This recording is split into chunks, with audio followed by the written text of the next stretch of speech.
Okay. Hello and welcome. My name remains Jovica and I am broadcasting from Jovica TV. Today is a very special day and we shall have every reason to celebrate. I am having a very big masquerade in the house. Mandi was nnukwu mmanwụ pụta obodo awara ọsọ oti mkpa na-eti gidigidi ugwu eze. So enwere m nnukwu mmanụ today in my midst. I want to host. Ọ dịghị izi nweta onye a agbagidego mbọ gbagide mbọ. Some of you, when you see him live on Facebook, you don't know it's a privilege. But because of the truth on a man's beat, some of you wouldn't like to hear him. But today, thank you, brother. Some of you will be thinking, but I'm privileged to see here to get in today. So before I unleash the bag out of cat, grammar, because you're watching me from TikTok, Facebook, just listen attentively and intently. You may be able to learn lesson today. Father, I have a lecture today. Let me take a break because my slogan is we are poised to reach you with the truth. And we will also added by telling you, if you don't get information, you are already deformed. So if you don't want to be deformed, go to Jovica TV, where the truth is being spelled out without looking at anybody. If you have not started following us in this particular page, why not just do it now?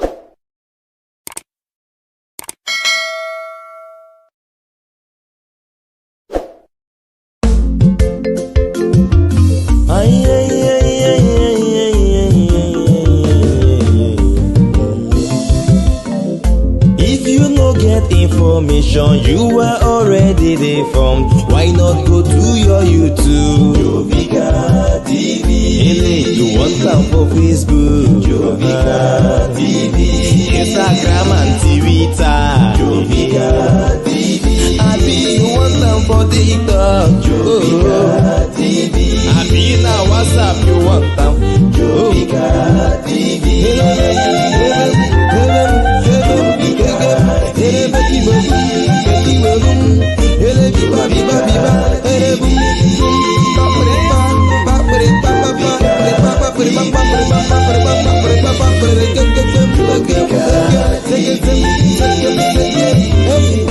Jovica TV,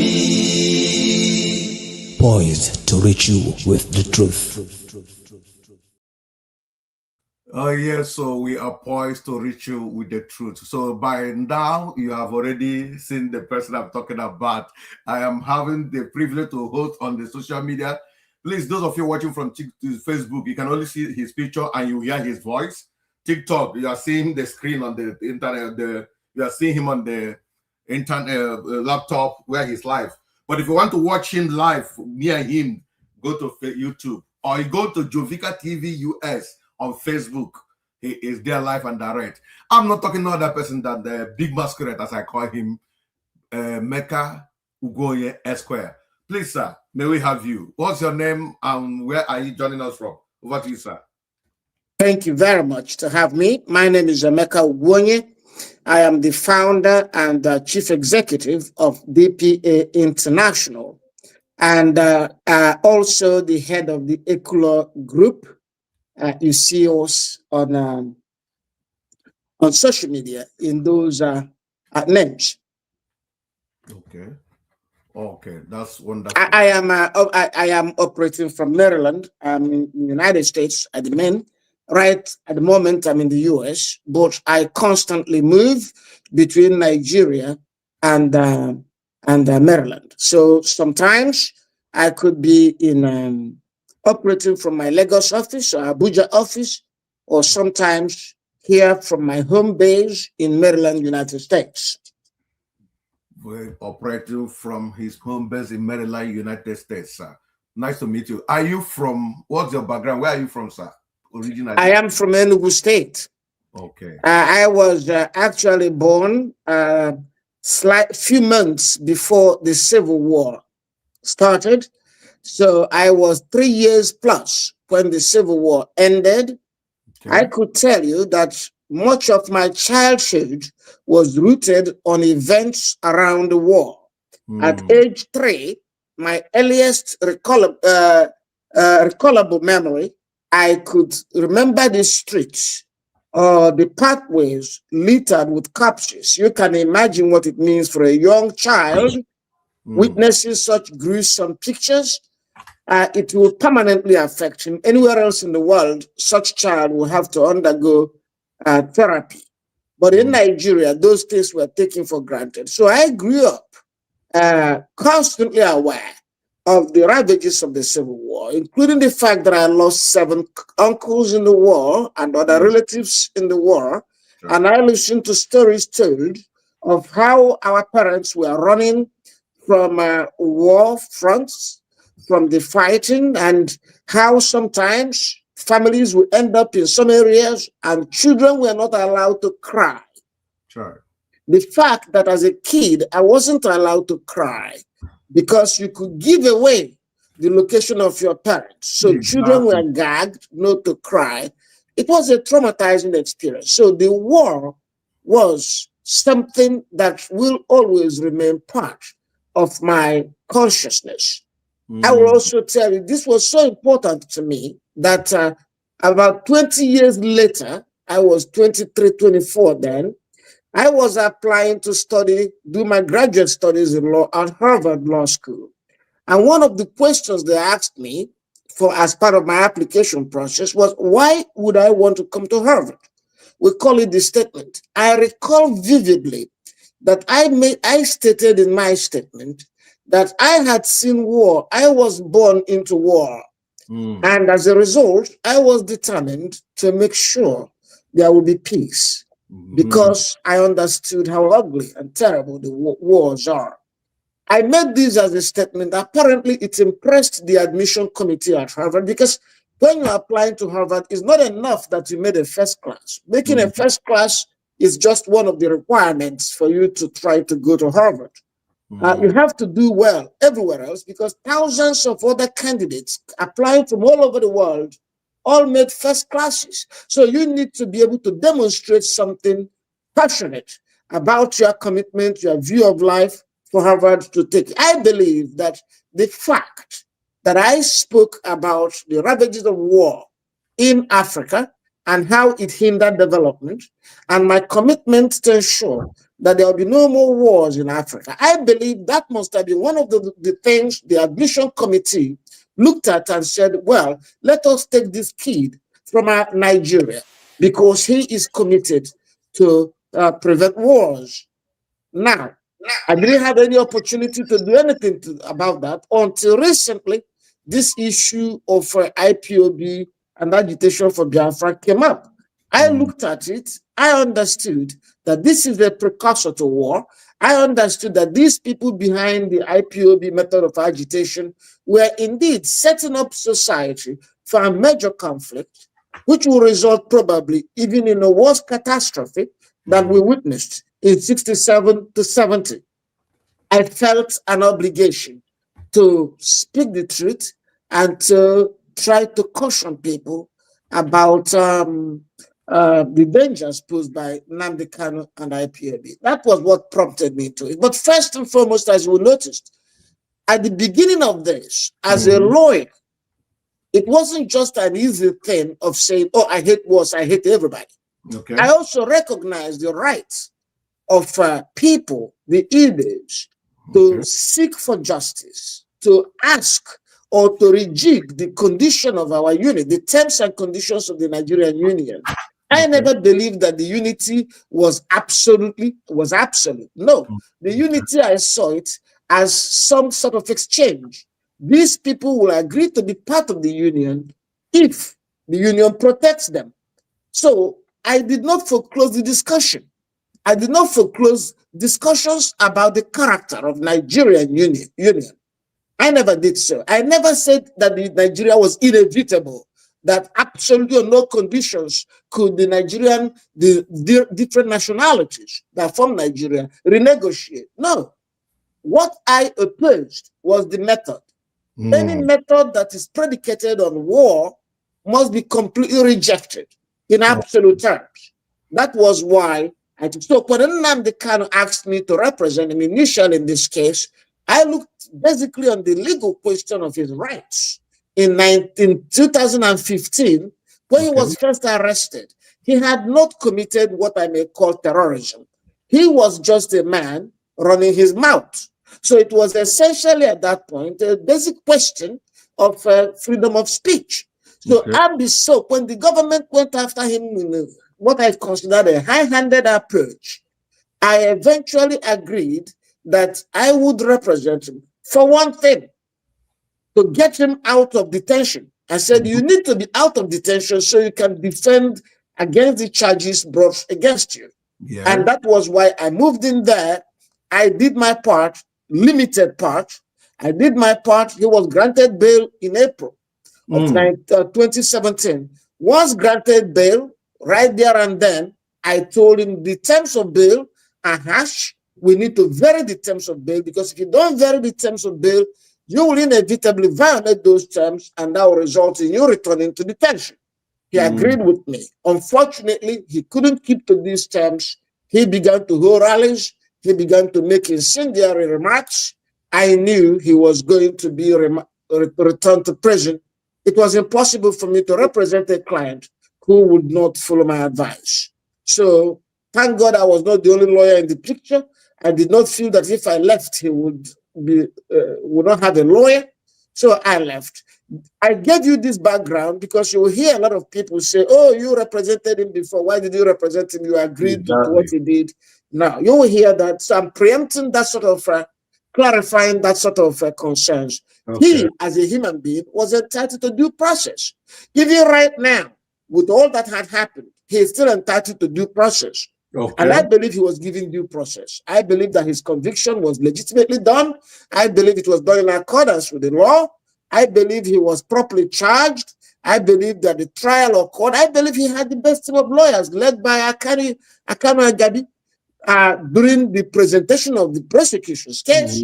When it came to his own defense, he chose to represent himself. But that was it. That's what he chose, and the court proceeded and convicted him. Now that he's been convicted, I think that his only recourse is the appeal process legally or politically seek for pardon in the proper way.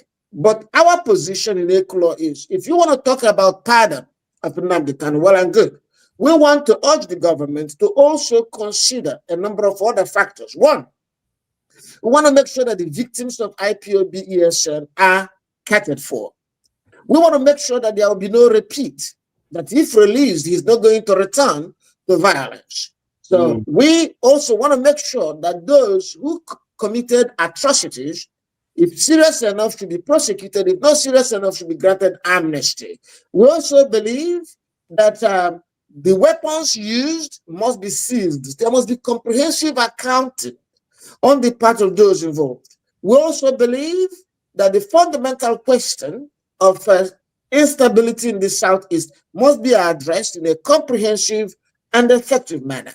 People complained about Fulani herdsmen, even though that turned out to be a pretext they used. We want a legitimate, open discussion on that issue so that the Igbos can go home at night and sleep in peace and not fear that they will be invaded by Fulanis. We want to remove that justification or excuse that IPOB gave for the violence it unleashed upon our people. Okay. Wonderful viewers and followers, and thank you for joining us. Please, I want to plead. Please, we have to be very civil in our comment. You have every right to disagree with anybody, but what I will not take from anybody is to begin to use some derogatory words on people. When somebody have never done any evil to you, you don't have any right to cast aspersion or using derogatory words. This page and channel does not permit such. And when you bring it on, we'll treat you the way you deserve. So don't come and tell me you are a man of God, you have hot temper. No. We have to face you. Anybody who's on social media and who want to really make impact in social media should know the terrain and how it works. But God will help us. Now, you talked about the scenario, what characterized why Nnamdi Kanu came up to begin to kind of agitate in his own way. it now brings us to what we have today to discuss on the table. Are Igbo really marginalized in your own perspective? Are Igbos really marginalized? If they are marginalized, by who? If they're not, why? That's the question for you today, sir. Over to you, sir. There has been injustice in Nigeria. I cannot deny that. There has been injustice in Nigeria. Nigeria needs a comprehensive reform. Reform in the area of rights, not just by changing the laws, but by putting in place institutions for effective enforcement of these rights. Okay. The point where I disagree with a lot of people is when we come to the question of who marginalized the Igbos. That is where I disagree. Because at any point in time, we have seen the Igbos in power. Igbos have not been alienated from power. Regardless of all these arguments, there is no particular government in which the Igbos did not have a position and in which the Igbos did not have a choice. So those Igbos who became ministers were part of the government that agreed with the policies. So if the policies of the government were oppressive, then those Igbos who were as ministers were part of the oppressive team. If they did not want to be part of the team of government, they can resign. Ibiti Kiwe did that. Ibiti Kiwe was an example of a man a deputy president, who did not want to support what was going on. He resigned. So all the Igbos who served in the government are part of the government. And if those governments oppressed the Igbos, then the Igbos participated in oppressing the Igbos.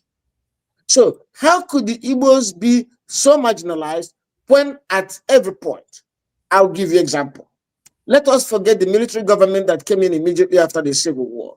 Mm-hmm. They were the victorious team, and they certainly wouldn't allow the Igbos to occupy important position in that government immediately after the war. Mm-hmm. But let's go to the civilian government of 1979. You had President Shehu Shagari, who was his deputy, his vice president, Alex Ekwueme, an Igbo man. Who were his advisors? Shubo Kadibo, and a number of other people. Igbos were part of his government. And when it came to his parties, who were his party members? Ojukwu was his party member. So how could we therefore say that Shagari's government marginalized the Igbos? That would be stupid, because Ojukwu was part of his party supporters and Ekwueme was there. So we can say that Shagari's government did not marginalize the Igbos in that sense. Okay. But there was poor governance all over the country. And when there's poor governance in the country, it will affect everybody, including the Igbos. Yeah. The Hausans did not do better than the Igbos under Shagari's administration. Poverty and illiteracy are still higher in the north than in the east. Okay. Almajiris are in the north, not in the east. So if you measure it by poverty or lack of social benefits, you can't say the Igbos were marginalized under Shagari. Then there was a military coup, overthrew Shagari. If Shagari was not overthrown, an Igbo president would have emerged in 1988 or 87. Yes. Yes. 1987, there would have been an Igbo president. The person of who? Alex Ekwueme. He was the vice president of Shagari. Okay. So he would have run for under MPN. Okay. There was no indication that he was not going to run. There was no indication that he was not serious, because he was vice president in the first term and vice president in the second term. So in other words, Shagari accepted that partnership. Okay. Involving the Igbos. Sorry to interject a little bit, sir. Yes. You know, when you were all the time you were mentioning this incident, this is a scenario of Igbo being in power. I don't think this agitation has started. You know, agitation started in I don't know if 91, I'm correct, through Wazirike. But then in the present democratical governance in Nigeria, 1999, thereabout, Yeah. So it started around 1999, that about after 90 sometime. I may not be quoting for correct when Wazirika started. So the point I'm making, then when you were mentioning the marginalization or maltreatment imbalance was not there. Just because it came in the Second Republic, or is it called the Third Republic or whatever, as the independence started. That was when everybody started noticing the marginalization. Now, Well, let me clarify. okay, I was giving you a history of okay, this. okay, Even though even though they started with Wazirike, they didn't say marginalization started in 1999. They claim okay. that the Igbos have been marginalized since the war. That's the argument. The argument, they see the marginalization as a continuation of the war. So I had to go back, and I was coming to the modern recent times, Okay. right from Buhari and Shagari. There was no marginalization. Then you had a long military rule. During that military rule, a beauty Kiwa was number 2 at some point. He broke off. Then we came to Obasanjo era. In Obasanjo's era, who were the Senate presidents? 3 Igbos or 2 Igbos, Okadibo and Adolphus Nwabara. To be the Senate president makes you the head of one of the key organs of government. You have to understand the structure of government. There are 3 key organs of government. No 2 can function without the third. Mm-hmm. So to have an Igbo man heading the legislative arm of government, how can you say that the Igbos are marginalized? An Igbo man is influential enough to control and influence the policies of government. So if an Igbo man is the Senate president and the Igbos are being marginalized, it only means that the Senate president supports it. Otherwise, his opposition would have been strong enough to drive attention towards that the marginalization of the Igbos. So, Okay. but not just Yeah, that. it's possible because they may have been bought over. They are Well, and enjoying the I marginalization. agree with you. If they have been bought over, then you have to change the argument. It is no longer that the Igbos are marginalized by others. It is now that Igbos are marginalized by corrupt politicians who include Igbos as well. I think that's the point. Okay, so I'm not saying that the Igbo politician could not be bought, but when he is bought against you, he's still an Igbo man. Exactly. And if he participates in marginalizing you, you can't turn him into a Fulani man and say, corrupt Igbo man has become a Fulani man, so we're marginalized by Fulani. No, you are still marginalized by your corrupt brother. Right? So that's why I told you that I admit there is a problem. I admit there is suffering, there is injustice, there is persecution and marginalization. The point of disagreement is who is responsible for it. Is it something non-Igbos do against Igbos? Or is it something some corrupt people, including some Igbos, do against all Nigerians, including Igbos? Okay. So the problem is when you try to draw a line between the marginalizer and marginalized, and that line is on ethnic basis, that is where it becomes illogical.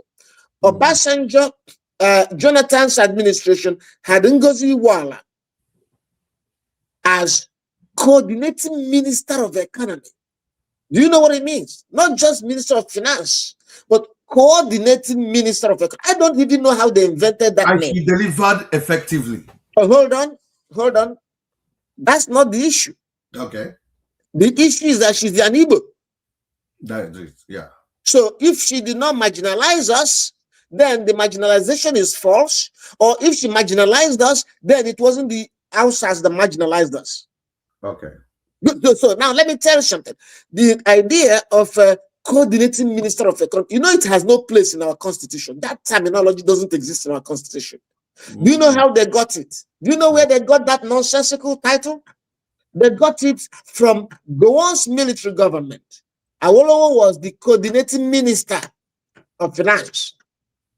He was the minister of finance and coordinating minister. But in any event, it tells you that Ngozi Iweala was the prime minister. The coordinating minister has to be the prime minister. What is prime minister? Prime minister means minister number one, the minister above other ministers. Yeah, the prime, exactly. Good. So minister above other ministers is the prime minister. So coordinating minister is the prime minister. So Ngozi Iweala had been coordinating minister. And the first time, I believe, or one of the two occasions when we had substantive minister of petroleum was Desani. Obasanjo did not have substantive minister of petroleum. He made himself the substantive minister of petroleum, which is stupid. Very, very. Okay. Buhari made himself substantive minister of petroleum. Tinubu made himself substantive minister of petroleum. The only time we had substantive minister of petroleum was under Yar'Adua and under Jonathan. But Yar'Adua's term was short because he died.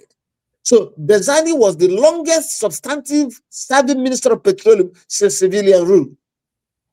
If you don't accept that Desani was an Igbo, at least accept that her husband was an Igbo. Yeah. So the coordinating minister was an Igbo. The next most powerful minister, Desani, was an Igbo. So what are we talking about?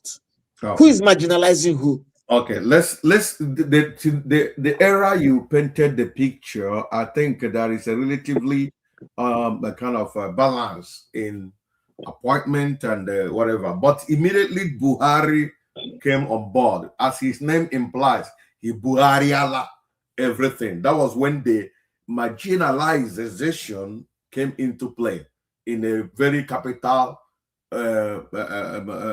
proportion. Why do I say so? Because there's a constitutional provision for every region to have access to what do you call it, ministerial position. So that made him to insist on having some people in that position. But due to his tendency for hatred for the Igbos, that was when we noticed that a professor of education was made an assistant to a first degree holder, Adamu. Professor Amuka became a assistant to him, a professor becoming a subordinate to a first degree holder under Buhari. That was one among so many kind of appointment. Then when he has to do with the chief of defense staff and military, all this IG, Buhari, since it's his prerogative to make such an appointment, he made sure that nobody as an Igbo man was attended to that position. So that was when the issue of marginalization played a very clear picture that brought about some people go into agitation. Do you agree with me? No, Joe, you are wrong. Let me explain to you why you are wrong, and not only wrong, but historically inaccurate. Okay. Was Rike's agitation started before Jonathan, before Buhari? Yes. Nnamdi Kanu's agitation started before Buhari. Yes. Yeah. So how can we say that they are responding to Buhari? Oh well. Okay.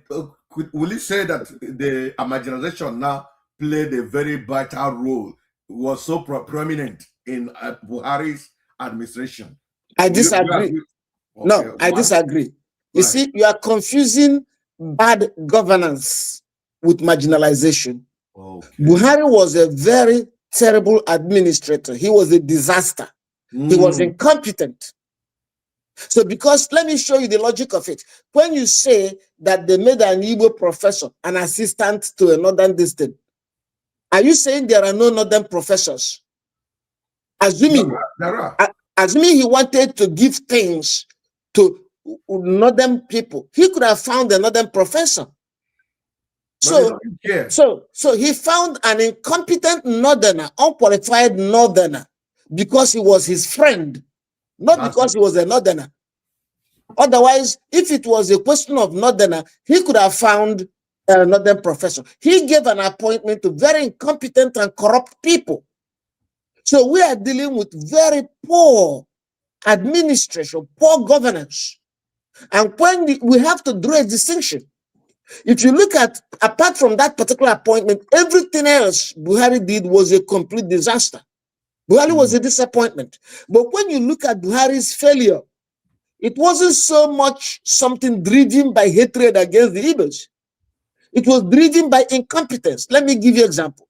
If you appoint an incompetent minister of education, he will be a minister of education for the whole country.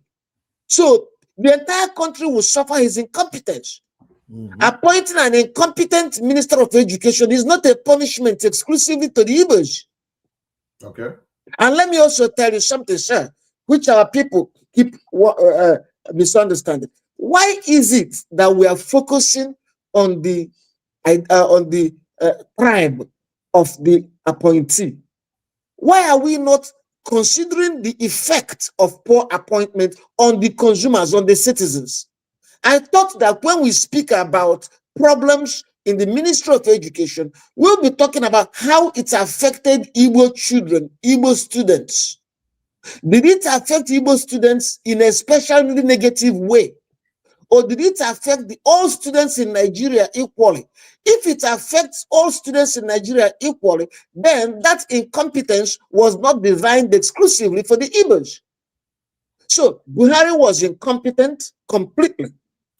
And total disaster, and the country is still suffering his incompetence till today. Now, when you are incompetent, it will manifest in many ways. It will manifest in the poor choice of people to appoint. It will manifest in their incapacity to deliver. It will even manifest in lopsided law enforcement.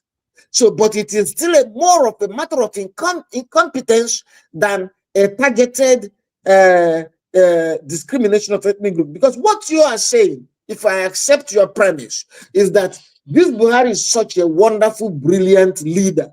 But because of his hatred for the Igbos, he tilted policies against the Igbo. So he was doing well everywhere else, but poorly on the Igbo. No, Buhari did well, badly all over the country, more badly in the north, because he could not stop the insurgency, which was the reason that gave him credibility in the first place. So the insurgency in the north worsened. The situation in the north worsened. Corruption all over the country worsened. So Buhari was a disaster to Nigeria, not a disaster exclusively to the Igbos. That's my position. Okay. Thank you very much. Buhari was the disaster to Nigeria and not exclusively to the Igbos. That was a statement from Emeka Ugwuonye Esq, the founder of DPA, based in the United States, a man who has his education from Harvard. And you guys all know that it's not possible, it's not an easy task to be a student of Harvard. A training product of Harvard is just like King's College and others of them. They are prominent, famous schools you can always talk about. They are brilliant ones who produce there. So we can't have an Igbo man who is a product of that and we just make a jest of him. It's not something to be pushed over. But sir, I want to still ask you, before then, I want to encourage anybody watching this broadcast at this juncture, if you have never started following the page, you just joined. I don't know why I don't know the attribute to attribute that you are joining to listen to this information and you don't feel like commenting, it doesn't feel like sharing, you don't feel like following the page, then I don't know what else to work at. I'm going to take a very short break so that I can take a cup of water to lubricate my vocal cord, and I'm going to have the second lap of this particular program. Remember, I said us something. In Jovika TV, we are always poised to reach you with the truth. Because if you don't get information, you are already deformed. Jovika TV is one place to be, and making sure you have your truth explained without any fear of any favor.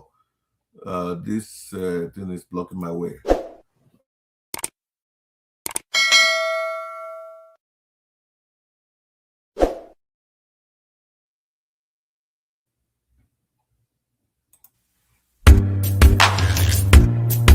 Yeah, this is Joe Vika. Yeah.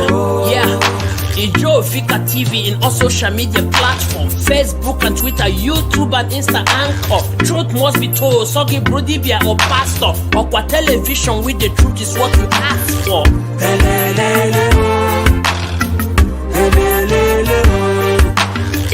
This is Joe Vika. Vika Television, poised to reach you with the truth. So yes, we are always poised to reach you with the truth. Please, viewers and listeners, do me a favor, share the video. We are coming. We have about. We are just gone 35 minutes. Gone past this particular time we started. We'll be wrapping up as soon as it is 1 hour. So at this point, you have every reason to cooperate with us by following and sharing the video.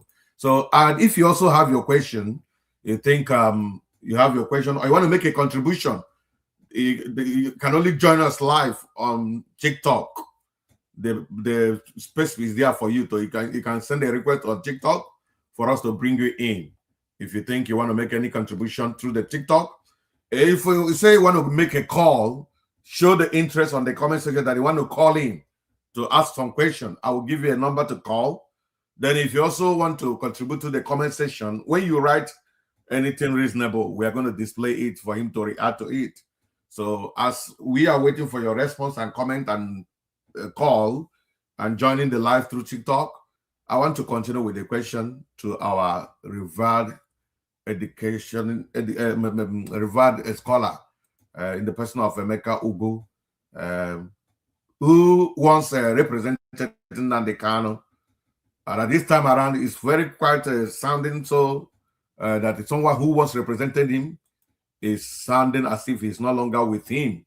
He has explained himself, and for me, that is the truth.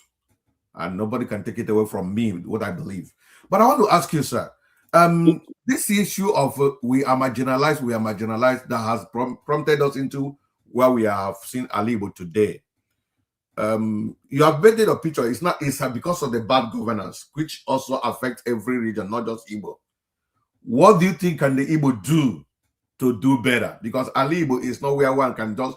I know when we are complaining that Nigeria is evil, this and that, I can quickly go to my house and sleep without any security. But as it stands, I cannot go to Nigeria without security. I cannot go to Nigeria without, first of all, sending spies to monitor the road for me. I cannot go to Nigeria and sleep in one hotel. Neither will I even sleep in my house more than 2, 3, 4 times. Because Ali Igbo has turned to what it is. Is it what it has turned to at the cost of, because people believe we have been marginalized? That is why. So what do you think is the better way to approach the scenario we find ourselves in Ali Igbo? What is the way for, what is the solution? Over to you, sir. There are multiple angles from which one could begin to tackle Nigerian crisis. First and foremost, I would want you to understand that you will not feel more secure if you were from Kogi State. You will not feel the situation you narrated now will not be different if you were from Benue State, or from Katsina State, or from Zamfara State. So, whereas we can approach it from the perspective of what the Igbos should do, we must fundamentally understand that this is a nationwide crisis and the failure of governance at multiple levels, the federal level as well as the state levels. So the fact that the agitation or that ESN people exacerbated this crisis doesn't change the fact that there are other factors that could have exacerbated it. It is poor governance. Okay. Now, if we focus specifically, for emphasis sake, sir. So you are saying, in as much as the ESN exacerbated the problem, so even if they didn't do, other factors can also get it escalated. Is that what you're saying? Absolutely. Because the entire country is on a nasty slide, spiraling downward out into crisis. So why would there be so much crisis in Benue State and you don't expect it to extend to Enugu? Why would Kogi State be kidnapping people and taking them into the bushes and you don't expect it to enter Anambra State, even though Anambra and Enugu have boundaries with Kogi State? Okay. So it is a nationwide deterioration of security. And so many factors led to it. But above all is poor governance, which includes corruption. Inability of our government officials to live up to the expectations and their duties under the Constitution. So if not, you know what happened? Nnamdi Kanu did not manufacture violence. He owned violence. Yeah. He owned it. He provided a platform for existing violence to fester. The so-called ESN, who do you think they were? These were people who would have been armed robbers and kidnappers. They baptized themselves into freedom fighters. Nnamdi Kanu gave them the opportunity to launder criminality and make it look like a legitimate political agitation or freedom fighting, self-determination. So if these people were not, freedom fighters, in quote, they would have been kidnappers. They would have been doing the same thing, killing people. Exactly. So we hold Nnamdi Kanu responsible for turning criminals into, what we call laundering criminals and making them look like legitimate freedom fighters. So he wanted to normalize criminality, and that's his offense. That's why it is terrorism. So, when we address these things, my mind goes to only the government has the power to monopolize violence. I don't know what else to. People have advocated, people should have weapons. No. The government has principal responsibility. The government owns the military. The government owns all the armed services. The government owns the police. The reason the government owns that is that the government is the guarantor of safety. So government is failing. Now, to some extent, when we narrow down these problems specifically to what Nnamdi's agitation and say, what could the Igbos have done to resist? Because you see, there are two dimensions to it. You asked, how can we stop insecurity in Igbo land? I said, just the same way we need to stop it everywhere else in Nigeria. But there is the other question which I believe you wanted to ask, and that question is, how could the Igbos stop falling victim to the kind of demagoguery that Nnamdi Kanu and IPOB unleashed on Nigeria? How can we make sure that someone else doesn't jump up tomorrow and tell us, hey, I want to give you Biafra, follow me? And then we follow him into disaster. If we ask that question, then the question has been narrowed down to what can the Igbos do? And what the Igbos will do, I would recommend, is essentially reorientation. We are lagging behind in terms of education. And those things are related. Look at the campaign Anambra State is waging against the so-called Okite and the spiritual thing.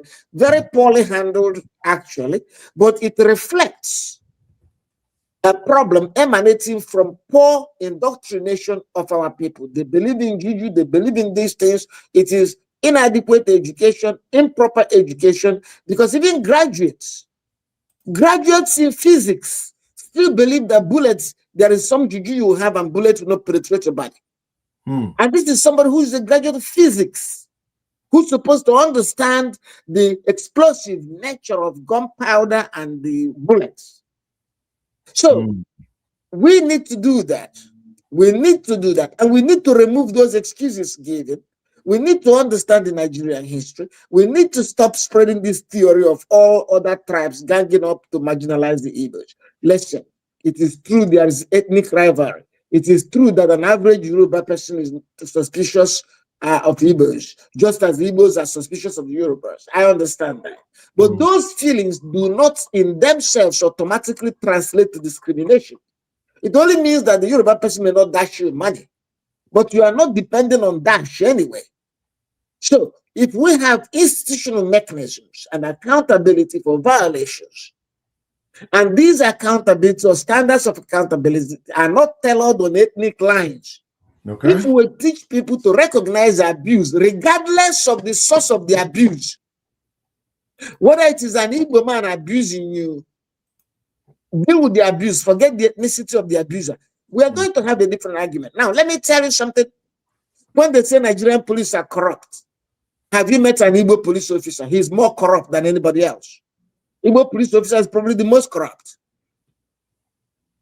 So we will deal with corruption in the police force, not as an ethnic thing.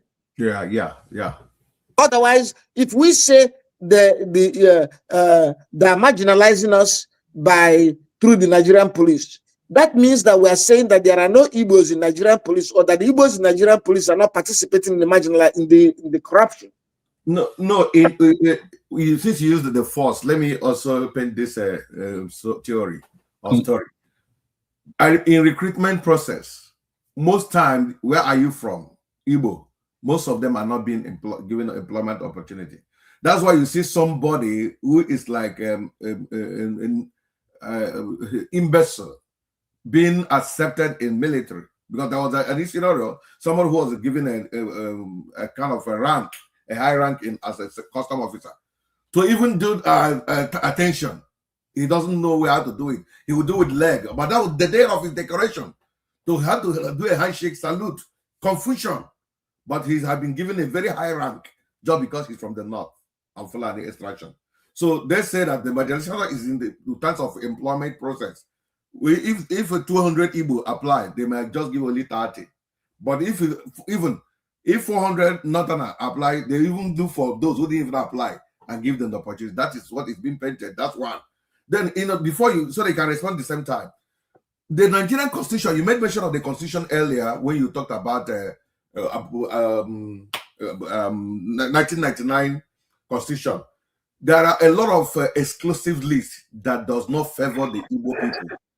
Number one, the cutoff point in JAM. My son had about 195. He was not given admission to study law. The other person's son from Igbo had about 200. He was not given opportunity to study medicine. But somebody from the north just scored 80, 100.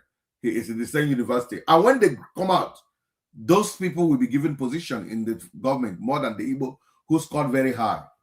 Do we say it's a marginalization?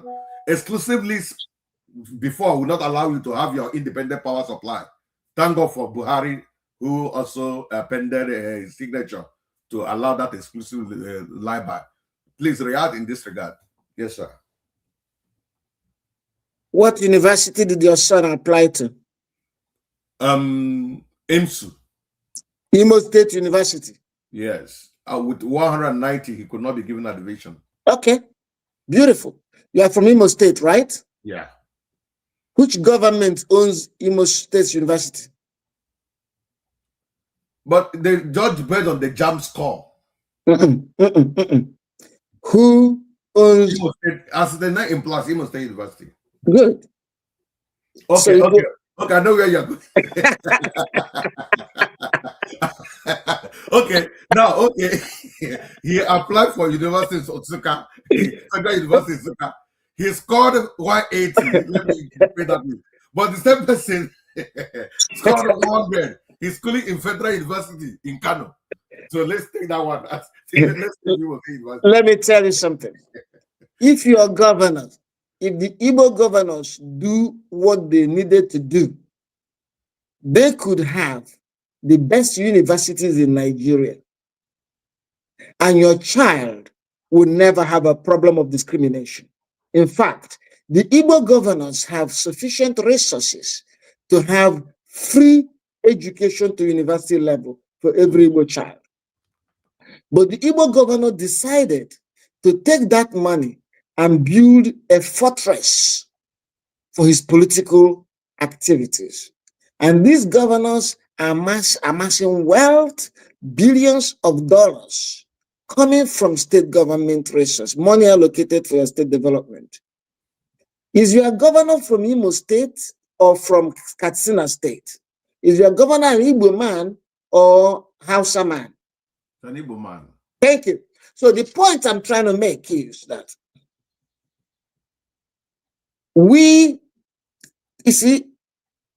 have different layers of problem. The problems crushing us the most are local problems. Okay. If we solve the local problems, we will not have the other problem. If the governor of Imo State creates world standard university in Imo State, even if they dash your son admission to federal university, he will not need, he will refuse. But he didn't. So, and I have been saying this, the Igbos, if our governors do well, if they could perform well, 90% of the problems we complain about will go away. That is the essence of it. And the agitation blaming the North and the other tribes is actually favoring our governors. You are playing into their hands. They want you to divert attention from the failure of the governors, okay, and blame it on the federal government. That is one of the most beautiful things. Because if we have no education in Anambra, we blame it on federal government. If a man beats his wife in Anambra, we blame it on the federal government. If our streets in Anambra are bad, we blame it on the federal government. If flood wipes out, knocks down our central tree, we blame it on the federal government. If armed robbers are stealing in our street, we blame it on the federal government. No. If the state governments do their work well, majority of the Igbos will not remember federal government. In countries where the state governments are working well, people don't complain about federal government. Only sophisticated people at the top have problem with federal government. Absolutely. Absolutely. And let me tell you something. You see, when Igbos have alternative opportunity, they don't choose government. Okay. That's why the Igbos are not applying to join the military or join the police force. They are complaining that the Igbos are not filling their quotas. Why? Because an Igbo kid had an alternative. He would go to Onitsha main market and apprentice and make money or go overseas. So why would he go to the police? So it is only when there are no opportunities that they scramble for the few federal opportunities. So I'm so sorry to say this. If I were the governor of Enugu State, I don't see any child worrying about education, because we'll put you in prison if you don't go to school. You have to be in school until you're 18. If I'm governor of Enugu State, you have to be in school until you're 18. If you're not in school, your parents are arrested and put in prison. Okay. So we won't have people people should not be struggling to go to school. It is their right. That is it. You have to educate them, because educated population is in the interest of the collective population. We don't want to have illiterates. Illiterates are a threat to our education. What value is it that my son will go and get PhD and come and live in the street of a man who cannot read the road signs? And that man who cannot read the road signs will cause an accident and kill my PhD son. So it is in my interest that every child in my street is literate, educated. But how are you going to make the school affordable or free of charge? Okay, first and foremost, you have to ask yourself, how much does each university need in Enugu State, and how much money does the governor get in his so-called security vote? Some of the governors are getting 500 million a month security votes. Does a suit need 500 million a month? No. And by the way, education, as you know, is no longer a question of just money. Okay. It's like a sick person saving money not to treat himself. Do you understand it? Yeah. You want to save money, therefore you don't want to treat yourself. You're going to die. And the money saved is wasted. So no government on earth can deny people education because of money. There's no way it can happen. What is education? Okay, now let me give you an example. We have many unemployed people parading the streets in Enugu, doing all kind of things, engaging in prostitution, engaging in scamming. Some of them can actually teach. They are graduates. Nigeria is still the only place where you have unemployed engineers and yet you have flooded streets. So, I mean, it's inexcusable. I acknowledge that these problems exist. I acknowledge that something ought to be done about them. The only point of departure is when we begin to apportion blame and we excuse our governors. We exempt our governors and we blame it on Fulani herdsmen and Janjaweed people or the Ofemano people, people who are fellow victims are being blamed for our victimhood. That is a misdirection, and that is what's something we need to change. Yes, sir. I think you have a point. But in 2023 election between Tinubu and the P2B, the Igbos were attacked. I know some people that have deformity because they were hit with weapons. Some had blood injuries and so many things because they wanted to vote the person of their choice. But at the end of the day, P2B still won. And you had the Oba threatening the Igbos, if you don't vote so candidate or to party, that you are going to be thrown into the lagoon. You also had the wife of the president threatening the Igbos as well, that they will be chased away, all their property taken. And many more kind of, such. Why I mention these people, those are prominent figures. Statement made against the Igbos. Don't you think it's out of this is Joe, all these statements are unduly exaggerated in significance. The Oba in question is a foolish man. He had made so many stupid statements.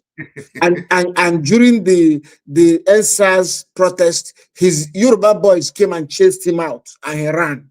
Do you understand it? So, you know, there are things we don't read too much meaning into. You see, if we are looking for excuses, we can always find excuses. Once we set out to look for excuses, we begin to, how does the statement of one drunken Oba change anything? The guy was drunk that moment. Okay, it was unfortunate comment. It was stupid comment. Listen, you live in America. Don't you see American politicians what we call gaffe, make stupid comment? So that does not automatically aggregate to state policy, to government policy. Okay, Mrs. Tinubu made that statement. She learned her lesson. We can say the first lady. She wasn't first lady at that time. She was just a woman, a politician struggling. And she said, and you Igbo people, it didn't mean anything. Just as the Buhari was here and he said that 5% and 95%, it was a stupid remark, unguided remark. But does that reflect deliberate policy of the federal government of Nigeria? No, no. Human beings are that way. They will make remarks that are silly, that doesn't even help them. And then when you say that people, Igbo voters were distant, now let me ask you something. Okay. You've heard of electoral violence all over the country, right? Wike's supporters attacked Amechi's supporters, right? Yeah. And people even died, right? Yeah. What tribe were you Wike supporters from and the tribe of Amechi? The point I'm trying to make is that when a natural, normal problem occurs in Nigeria, we give it ethnic interpretation. In 1964 election, when Akintola supporters and Awolowo supporters were killing each other, what tribes were they from? I don't know. Okay. In the north, the fight in Kano between Kwankwaso supporters and the other guy's supporters, what tribes were they from? So, please, we must avoid incendiary remarks. We must avoid playing up all these tensions in a way to give them ethnic coloration. Okay, incompetence is incompetent. Political cheating is political violence is political violence. And by the way, did I not tell you that in Enugu State, Chimaroke supporters and the B supporters clashed at some point, leading to the death of one senatorial candidate? Did you remember that? Was it Fulani people that killed the Ugwu that was running for the Senate? No. It was fellow Enugu people, the fellow Kano people, his village people. Okay. So, my brother, we need to be able to interpret history and events objectively. If we continue to give everything ethnic coloration, it doesn't help our society. It worsens tension and actually deceives us, because the real enemy could be your brother across the street, not Fulani. At some point in Ekulo, I gave an assignment to many Nigerians, but they refused to follow that assignment. I asked them, write out the names of 10 people who have made your life miserable. 10 people who made your life miserable. 10 top 10 people who made your life miserable. I was carrying out an experiment. Okay. I will tell you that if people write down these things, in 90% of the time, it is somebody in their street, in their village, in their family that will appear there on that list. Okay. Thank you very much. Thank you very much. Exactly. It's not the Fulani man that snatched your wife. It's not the Fulani man that has been fighting with you over your father's land in Omuna meeting. Do you understand it? Yeah, but you came from Enugu. We have been hearing the ravaging of Fulani in Enugu. Do you think those things are fallacy? Are not? Do you think those stories are not true? We have seen them. We have witnessed them. They are true. Okay. So but why are they doing? It's a way of invading our land. Hold on. Okay. That is true. But the question is, are they doing it because they are Fulanis against the Igbos? In other words, would they spare non-Igbos? In Taraba State, did they spare those people because they're non-Igbos? That's the point. In Kebbi State, did they spare people that are non-Igbos? In Sokoto State, when you have one faction attacking the other. So this violence exists and should be tackled as violence. If you tackle it as ethnic thing, you know what it means? You turn every Fulani man, including the peaceful people, into your enemy. You're correct. And you turn every Igbo man into a victim. So we cannot do it on ethnic basis. We have to tackle it as violence and deal with it and stop it. We must stop it. Okay. And by the way, let me tell you something. If you mischaracterize your problem, go ahead, sir. If you mischaracterize the cause of your problem, you will also fail to get the right solution. Do you understand it? Yeah. There are Fulani men who are not headsmen. There are Fulani men who are not attacking anybody. Yeah. In fact, I had an interview with the Fulani Bishop of Anglican Church when he was. So he's a Fulani man who is born again child of God. Yeah. Exactly. Exactly. So it would be a mistake to declare a war between the Igbos and the Fulanis. That is so dumb. Because not every Igbo man is a victim and not every Fulani man is a villain. We must localize the problem, deal with it. The movement of the herdsmen is a problem in Nigeria. Nigerian government can develop a policy and deal with them and make sure that herds are not paraded in the streets. I've been to Abuja on many occasions and I'll see cattle on highway. Should never happen. Should never happen. Nigerian government had occasionally said no such thing, and it is still happening. If our government has the political will to stop it, they'll stop. Look at in Ghana. It happened. The government ordered the military, go in, shoot every cow you see parading. They went in, killed hundreds of cows. The cattle realized, came and begged. They begged, and the government, since then, cattle doesn't move around. So it's a question of having the political will. Now, we can also say herdsmen should not have guns. But why are they having guns in the first place? Well, you know, you have to understand how things are related. If you allow them to roam about anyhow, it means they will come into territories where their cows could be stolen. And also it means they will get into altercation over farmland disputes. And when they get into altercation, if they are not armed, they could be overwhelmed by the local people and killed. So this whole thing is rooted to this migratory herding. So are you they're moving, justifying roaming them having around. ammunition? Are you justifying them having weapons? Are you justifying the fact they always go around with weapons? No, no. You asked me why. Okay. It's like if you ask me why is somebody smoking cocaine, I said he's addicted. Okay. It doesn't mean I'm justifying this. I'm explaining to you logically what is the motivation. Okay. Are you with me? 100%. So, in fact, I want a solution. The solution is let them ranch. Let their cows stay in one place and ranch, dedicated areas. If they don't go out of those areas, they'll be protected. And if they're protected, there is no need for them to think of protecting themselves. Thank you. Otherwise, the impetus, once there is need, something will happen. If somebody is addicted to drug, you can make all the laws you have in this world. The law will not stop him. Are you with me? Yeah, because he would rather go to prison than stop. Yeah. So as long as the conditions are left for them to get into these altercations and have problems and encroach on lands, there'll be disputes and fighting, then invariably there will be on their part an urge to arm. Otherwise, nobody should arm. Nobody should even be seen.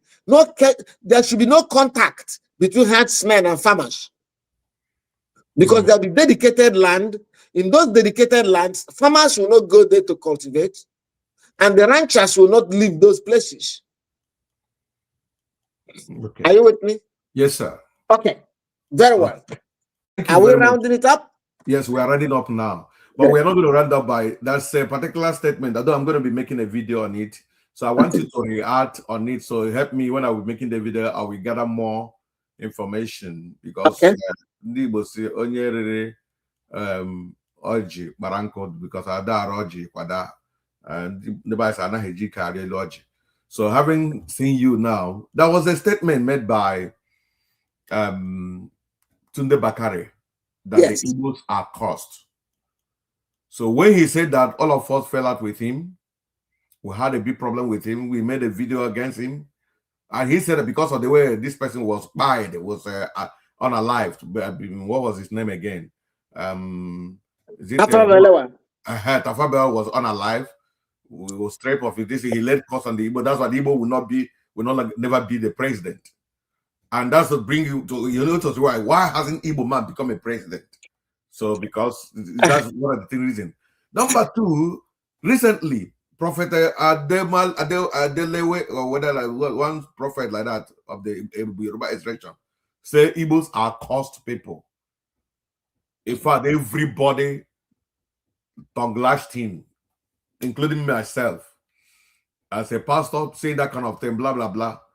Then I know that somebody who also claimed to be Igbo man, claimed to love the Igbo, claimed to be fighting for the Igbo, has also made the same statement. And what's the statement? He said, IGBO is a cost. So let me play the video. Listen to it. Listen. IGBO. Thankfully, I made it very clear before that I'm not Igbo. I speak Igbo that I am a Biafran.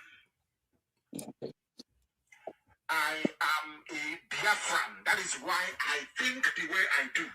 I act the way I do. Because I'm a Biafran. Okay. I'm going to put a sense. My other was go to hotel ever so now. Try. No wonder you put a sock. I warn you. Anybody, you don't have any brain. Your nation is Biafra. Because with Biafra, you get everything. Biafra. Anything done in the name of Igbo, and the world is listening, so I will say it. Our sister was calling and said, oh, why are some people against? They're against us because we speak the truth. Allow me to tell you what people again. Anything done in the name of Igbo, IGBO, that thing will fail. Allow me to repeat. Anything you do in the name of Igbo, IGBO, that thing will fail. Church because the name is Costa Ahabrono. Ahabrono. So that was Nnamdi Kanu made that utterance. Some of his followers have interpreted it the way they want. Some say he's saying the truth. Some say it is AI. Why some say I should stop sharing it? We don't want to hear it. So some say it was out of anger. A lot of interpretation. But when Tunde Bakare said it, it wasn't out of anger. It wasn't AI. It was a foolish man. What is your take in this statement this guy made? Please. First and foremost, the contexts in which Tunde Bakare said it and Nnamdi said it are different, totally different. Okay. Because Tunde Bakare also said that he lifted the curse. You know, if you listen, he lifted the curse. And then in the Nnamdi Kanu's case, he was not talking in the sense of the Igbos. Nnamdi was basically trying to emphasize his preference for Biafran, the expanded Biafran territory, as compared to the Igbos. But let me tell you something. Let's go back to the foundation. These three men you mentioned are, for me, sick people. Tunde Bakare is the stupidest man alive. And I say it without any reservation. That statement depicted him as a crazy, lunatic, and irresponsible fellow. And I will also tell you that DPA was involved in a domestic violence case and husband-wife case, and Tunde Bakare played a role there that was so dumb that we should even sue him. I have no respect for Tunde Bakare. I'm saying this publicly without hesitation. No, that statement he made was so daft. First and foremost, he did not know how Akwa Bello was killed. He didn't know the details. For him to claim that they poured alcohol on him and he caused the evil, Tunde Bakare is a mad man. Completely mad. And I hope somebody can show him where I said he's a very stupid, a bloody idiot.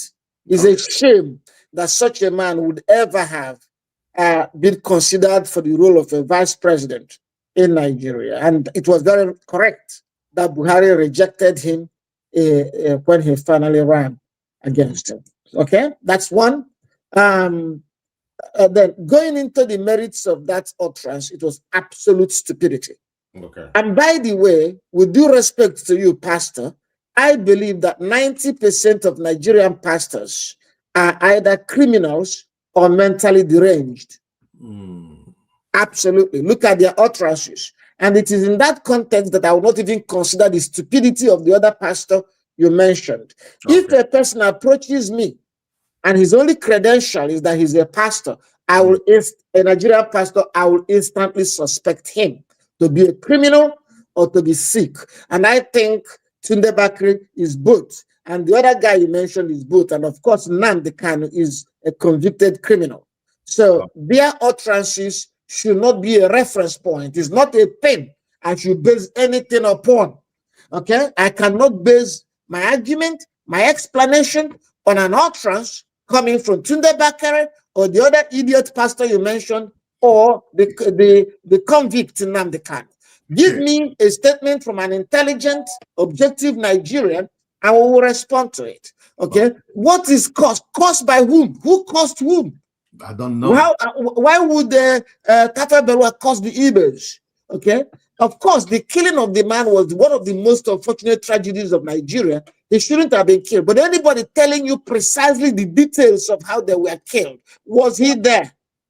How did he know what Tafa Bello was said? Okay. And how would he know that they poured alcohol on him? Where did they get the alcohol? So it is a very incendiary, provocative comment by a deranged, criminal-minded pastor, Bakare, who wanted to instigate hatred against the Igbos. So that's why I said there's a different context. Bakare was saying it to undermine the Igbos and instigate the hatred against the Igbos, and then elevate himself to the level of a messiah that lifted the cause. Utter stupidity. That of Nnamdi Kanu, he wasn't saying it to instigate hatred against the Igbos.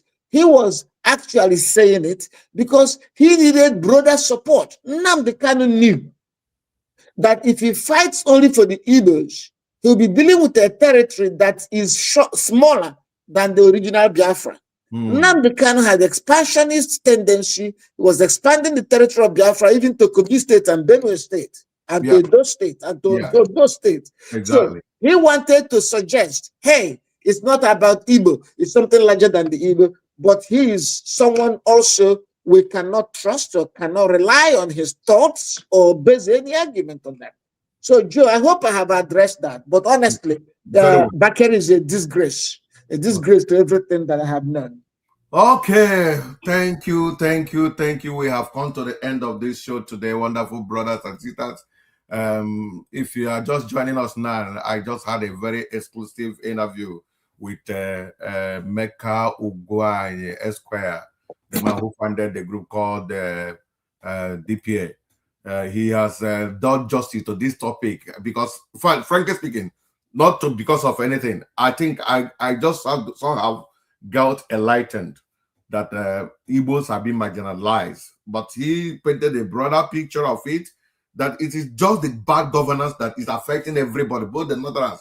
But the only problem, we have our people who are among the bad governance that are also taking it upon themselves to see that we don't get it right. You would have reacted why Iboma has never been a president. That's the one thing missing. Do you still have chance to react on that? Hello, sir. I can answer that. Yes, I can address it. I can address it. The history of presidency. You thought of Chibo Kadibo. All this is I can express it. Why? Let me ask. First, I'll ask you a question. Why must the Igbo be president? Well, then why must the Northerners continue to be president? Hold on. Has an Edo man been president? No. Has an Ijaw man been president? No. Okay, let me answer the first question. Sorry, sir, don't go further. Why the Igbos need to be the president is because there are three major ethnicities. We have Hausa, we have Yoruba, we have Igbo. So why must we? It's only the Yorubas have been the president. Let me tell you something. Yes. Do you believe in democracy? Sure. Yes. If you believe in democracy, then I'll ask you, if every tribe votes for its own people, if every tribe, if Yoruba man must vote only for Yoruba, and Northern man must vote for a Northerner, and Igbo man for an Igbo man, can Igbo man be president under such arrangement? No. No, because the Igbos, even though a major ethnic group, is not the majority, is the third in size. Therefore, Igbo presidency can only emerge through a collaborative process where ethnicity is not the driving force. For instance, if the military had not overthrown Shagari, an Igbo man would have been president. Also, if Obi and Atiku had combined together in 2023, Atiku would have been president, and that which means that Obi will be going to be president in the 2027. Okay, so you have to understand that insofar as Igbo man can vote and be voted for, we will have an Igbo presidency eventually. In the political process. And Atiku came on board in 2019. Yes. And it was not, they didn't win. No, but well, they lost. But if they had, but guess what? The momentum in 2019, they were running against an incumbent. But in 2023, they were very strong. Tinubu was considerably weaker in 2023 than Buhari was in 2019. Okay. In fact, the combined votes of Tinubu and Obi would have defeated Tinubu completely. The split between, indeed, Obi and Tinubu actually divided the votes of the opposition, leaving APC candidates to emerge strong. So that is how it is done. Politically, because they were rigged to the power. Well, let me tell you something. You know, I believe they rigged it. However, because of discipline, when the matter was brought to the Supreme Court of Nigeria, and the Supreme Court declared Tinubu the winner, there was no basis for me to insist. Likewise, in Enugu State, I believe that I believed then that Peter Amba rigged. But when the Supreme Court pronounced him the winner, that was the end of my protest. Okay. Anything beyond that will turn us into a jungle. We must understand the limitations of living in a modern state and in an institutionalized environment. The Supreme Court is the final determinant of the truth. Mm. So when the Supreme Court said so, anything else would have been jungle. Even a corrupt Supreme Court. You know what? Yeah. Okay, what would be the alternative? The alternative would be Nnamdi Kanu kind of thing, a messiah emerging from nowhere to give you the alternative. And that messiah will turn out to be more tainted than the devil you are running from. Yeah, correct. Yeah, correct. Okay. Thank you. Thank you. God bless you, sir. I'm so grateful to have you. You're welcome. And we will also plead that whenever we call on you, do not hesitate to be with us. No problem. Thank you so much. You take care. God bless you, sir. So wonderful, guys. Thank you for being with me in this show. We have spent more than we anticipated. We are 1 hour, 21 minutes, just because of how interesting and the knowledge he was dishing out. We couldn't just stop him. We have to go all the way to get it right. I believe he's going to come back to do justice in some of the topics that is agitated in some of our minds. And I want to encourage you that when something comes up, do me a favor, be with me on the same channel, on the same platform, because we are in Jovika TV. We are always poised to reach you with the truth. Thank you for all the followers, those who commented, who shared the video, who had their view without any maybe derogatory words. God bless you. Keep it up. We are brothers at the end of the day. Do it to follow this channel you're watching. God bless you. He also has a channel on Facebook. I think, sir, what was the name of your Facebook page? Ekulog Group on Facebook. So why that name, Ekulog? Is it Hokomog or whatever? Explain, please. Ekulog is tied to my name. My initials ECU plus law. Okay. Emeka, ECU, okay. Emeka Ugwuonye, blah blah. Oh, I got you now. Okay, yes. So, no, my name is Ephraim Emeka Ugwuonye ECU. Okay, and law. Okay. So you had him very well there. So it's a acronym of his name. He made it become a. So check out that particular page on Facebook and follow him. He has a lot of knowledge dishing out. Forget about sentiment or what you believe, but cool down and listen. Somebody he's there. Thank you, sir. God bless you.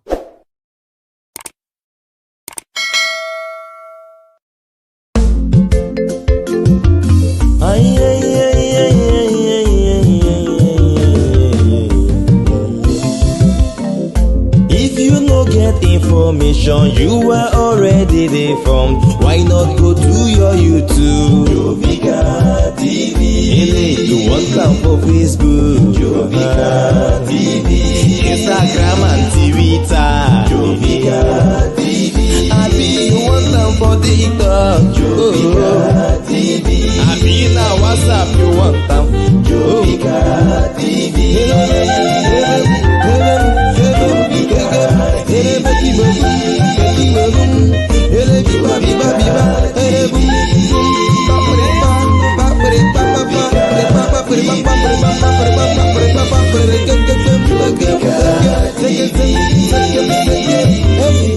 Jovika TV. Poised to